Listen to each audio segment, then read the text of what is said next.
6:30 a.m. Two MH-60R Seahawks, call signs Lancer 71 and Lancer 72, were flying a routine patrol over the southern Red Sea. The sky was clear, the sea calm. Below them moved a convoy led by the USS Eisenhower, with the destroyer USS Gravely and a Singapore-flagged merchant vessel, Maersk Hangzhou, in tight formation. Everything appeared normal, radar scans steady, no signs of distress, no visible threats. And that was the most dangerous part. In asymmetric warfare, threats don't always show up on screens. They show up when humans fall into patterns. Same route, same timing, same assumptions. And over time, even experienced crews start to think, if nothing happened yesterday, nothing will happen today. But war doesn't care about yesterday. Once belief becomes routine, tactical blind spots begin to open, quietly, invisibly. The Maersk Hangzhou had onboard security, yes, but no onboard radar, no close-in defense systems, and it was cruising just 55 nautical miles off the Yemeni coast, closer than ideal and more exposed than anyone realized. Elsewhere, outside radar coverage, 4 Houthi fast attack boats had already launched before dawn. No AIS, no comms, no transponders. They were moving in a fan-shaped formation, exactly the kind of swarm tactics taught through Iranian naval doctrine and passed to proxy forces like the Houthis. The presence of US warships didn't deter them. If anything, it made the defenders complacent. So let's ask the real question. If you were the one responsible for planning the patrol, would you have changed the route at the last minute, even if everything looked calm? Or would you have trusted the pattern and left your people exposed to the exact moment your enemy had been waiting for? No one aboard the Maersk Hangzhou realized the attack had begun 40 minutes earlier, in a place no radar could reach and where human routine failed to sound the alarm. At a quiet inlet near Ras Isa, 4 Houthi fast attack boats slipped out silently under the dim gray light of early morning. No AIS, no radio traffic, no electronic signature. They skimmed the surface at around 38 knots, moving in a fan-shaped formation. Not natural, but absolutely intentional. To the radar systems, the Red Sea still appeared calm. But beneath the data, Iran's asymmetric naval doctrine was already in motion. This wasn't the work of disorganized rebels. This was a strategy, trained, rehearsed, and deployed. For over a decade, Iran's Islamic Revolutionary Guard Corps, IRGC, has trained proxy forces from Lebanon to Yemen in how to use small, cheap, fast-moving boats to overwhelm larger targets. Their formula relies on 3 principles: speed, data, and sustained pressure. Each Houthi Boghammer carried PKM machine guns, thermobaric Taba 14 RPGs, and a Starlink terminal mounted behind the cabin, not for browsing the internet, but to stream real-time video from drones, receive signals from coastal spotters, and execute remote instructions from an unseen command node. Thanks to Starlink, the boats didn't need to speak to each other. They moved like a single organism, changing direction in unison, accelerating together, and selecting targets simultaneously. There was no visible commander, but there was a command structure operating somewhere between Hodeidah and Sada, driven by an irregular C4ISR network. From the Seahawks above, the sea still looked glass smooth, but on the Maersk deck, a Trident Group security contractor had already spotted the first dark dot through his scope. He didn't shout, just lowered the lens, checked his watch, and returned to his position. The Houthis weren't trying to sink the ship, they were trying to board it, fast, seize control in under 3 minutes before the US escort could respond. And if they succeeded, they wouldn't need missiles. They would use the ship as a strategic soft weapon, a media tool, a bargaining chip, even a shield to protect inland launch sites from retaliation. Why attempt something this bold in waters patrolled by the US Navy? Because they'd been watching our timing. They knew the patrol patterns. They knew the response window. They knew how long it would take Lancer 71 and 72 to turn back and intervene. And on their charts, they had a window, 7 to 9 minutes. In modern warfare, the winner isn't always the side with better weapons. It's the side that finds the blind spot created by habit and slips through while we're still trusting the routine. The Maersk Hangzhou was classified as a commercial vessel, but in the Red Sea at that moment, the word commercial was no longer a guarantee of safety. It was just a line on paper, one that couldn't stop bullets or absorb fire. By 0634, the 4 Houthi fast boats had closed within 6 nautical miles of the ship. On the deck, the Trident Group security team was preparing for something no civilian contractor was ever truly trained to face: a coordinated military-style assault. No 20mm cannons, no shoulder-fired missiles, just 2 M4s, a single M240B mounted at the stern, and a team more familiar with escorting tankers than repelling a tactical attack. Across the water, the 4 incoming boats held their formation. No evasive moves, no radio hails. The team leader checked his rangefinder. 1,200 meters, 1,800. One young guard leveled his sights on the leftmost boat and pulled the trigger. It wasn't a warning shot, it was a choice between following civilian engagement protocol or stopping an incoming RPG from tearing through the ship's engine block. A burst of 7.62 millimeters tore across the waves. Shell casings clanged off the railing. Moments later, a PKM round from the Houthis punched through a secondary fuel drum on the port side. No explosion, but a perfect hole, enough to make everyone freeze. Within 90 seconds, the civilian defense had reached its limits. There were no gray areas left, no debates about what counted as an act of war, because right there, on that deck, the line between civilian and combatant had been erased by gunfire. If you were the officer on deck, would you fire first before the enemy pulls the pin? The Houthis made one miscalculation. They assumed they could close in on a non-military ship without consequence. But in modern warfare, when you approach a vessel under US Navy escort, you've entered a combat zone.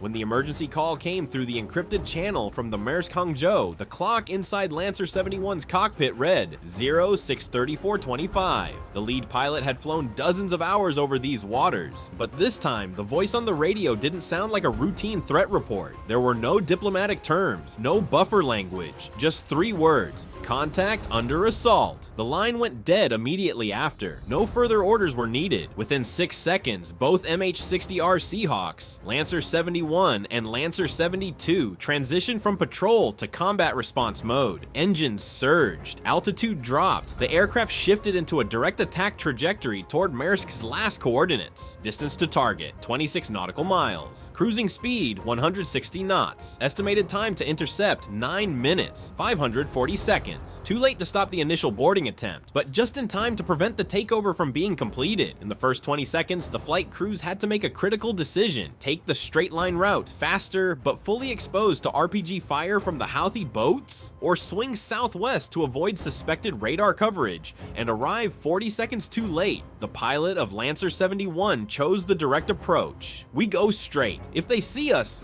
good. Let them panic. It was the decision that changed everything. In fast response combat, there's rarely enough data. Sometimes you have to bet everything on the enemy not being ready for what's coming. This time, that bet was measured in seconds. As Lancer 71 descended below 150 feet, its AN/APS 153V radar switched to narrow pulse mode, cutting through sea clutter to identify precise locations of each fast boat. Meanwhile, Lancer 72 curved in from the northeast, preparing to flank the Houthi formation from the opposite angle. At 064017, 382 seconds after the distress call, Lancer 71 locked onto its first target. From 540 seconds down to 158, from routine patrol to imminent close quarters combat, from standard protocol to a moment that would determine the fate of the ship, its crew, and America's deterrence posture in the region. Strategic takeaway: in modern warfare, response speed is a form of firepower. You don't always shoot first, but if you react too slow, it's the last move you ever make.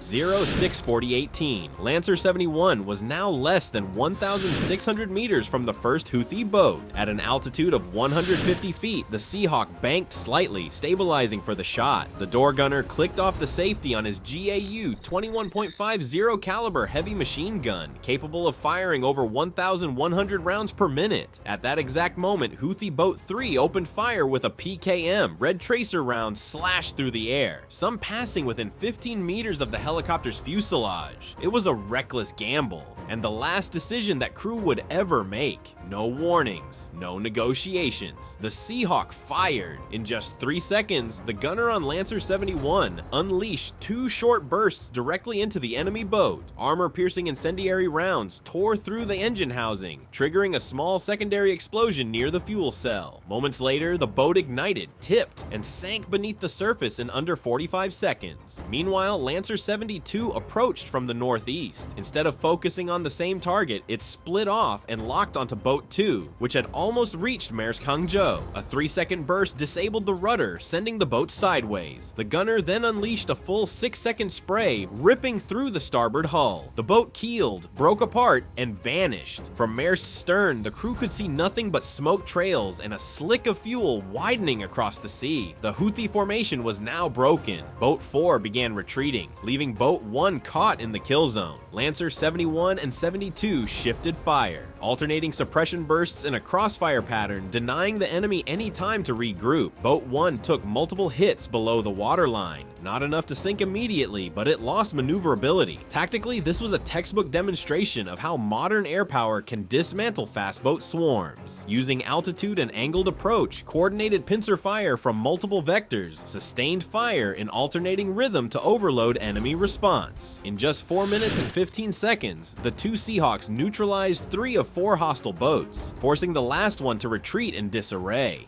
No US personnel were injured. Not a single Houthi round struck its intended target. Strategic takeaway? The difference between a swarm attack and a coordinated counterstrike doesn't come down to numbers. It comes down to synchronization, spatial control, and owning the tempo after the first shot is fired. The air assault ended at dawn, but the strategic message had only just begun. 14:32 local time, 8 hours after the Houthi attack on the Maersk Hangzhou, the USS Gravely DDG-107, an Arleigh Burke-class guided missile destroyer, received new orders from US Central Command, not to target boats, not to hunt mobile assets, but to strike the source of their coordination, the Houthis coastal radar systems. Those radar sites had enabled the fast attack boats to slip past US Navy detection. They allowed precise timing, approach vectors, and intercept windows, and more importantly, they had transformed what could have been a spontaneous raid into a planned C4 ISR-driven asymmetric operation. The USS Gravely held position just 13 nautical miles off the Yemeni coast, cruising slowly to stabilize its firing solution. The first target, a mobile radar station at Ras Isa, believed to be the same used to support Noor anti-ship missile launches the year prior. Its main gun, Mark 45 Mod 4, 127mm caliber with an effective range over 22 kilometers, was preloaded with GPS coordinates based on ISR data from an RQ-4 Global Hawk. Rate of fire, 20 rounds per minute, with both high explosive and airburst shells available depending on scenario. The first round left the barrel at 14:35:22. Within just 4 minutes, the USS Gravely had fired 92 shells, striking 3 radar locations, Ras Isa, Jabal al-Tayr, and Al-Mawqa. From the enemy's perspective, this wasn't a carrier strike. No jets, no engine whine, no buildup, just the sudden thunderous sound of steel exploding in daylight. Within 7 minutes, over 60% of the Houthis' coastal surveillance capability was neutralized, according to real-time BDA from surveillance drones. This wasn't a hidden retaliation. It was public, calculated, precise, because the US Navy understands one core principle. If you don't destroy the enemy's ability to see,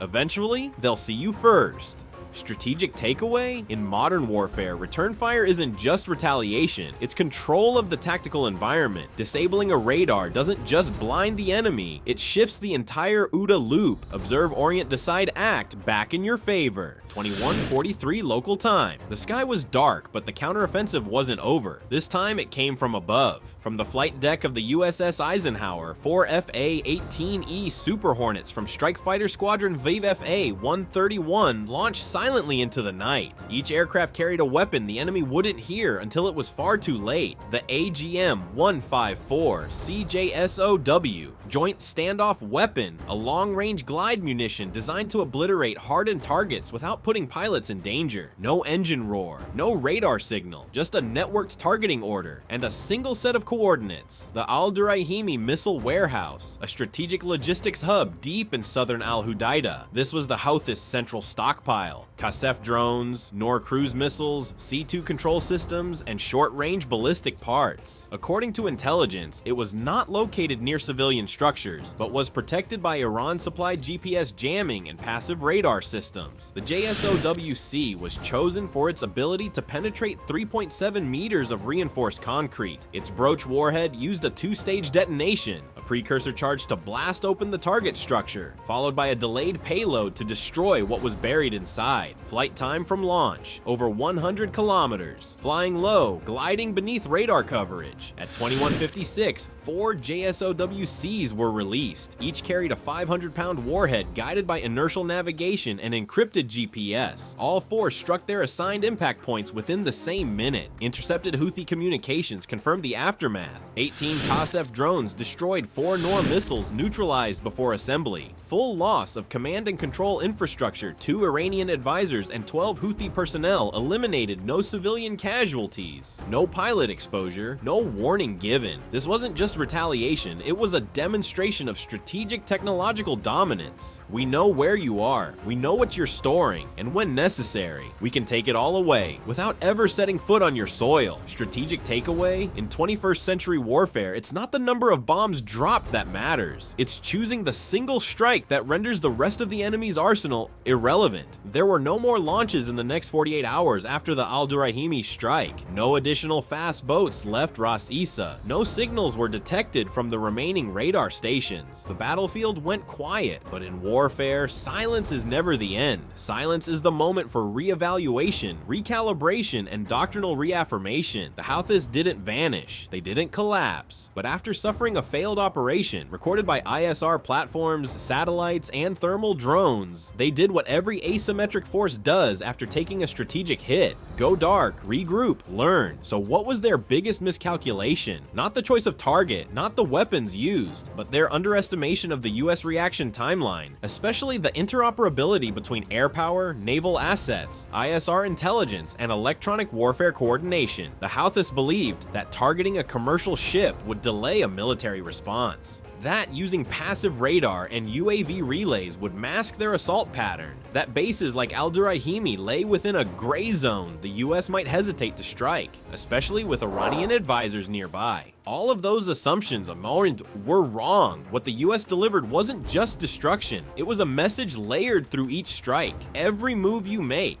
no matter how coordinated, is observable, analyzable, and dismantleable, step by step, layer by layer. Strategic takeaway? When you underestimate your opponent, you don't just lose momentum, you surrender the right to shape the battlefield. And once your adversary controls the battlefield, your doctrine becomes nothing more than reaction.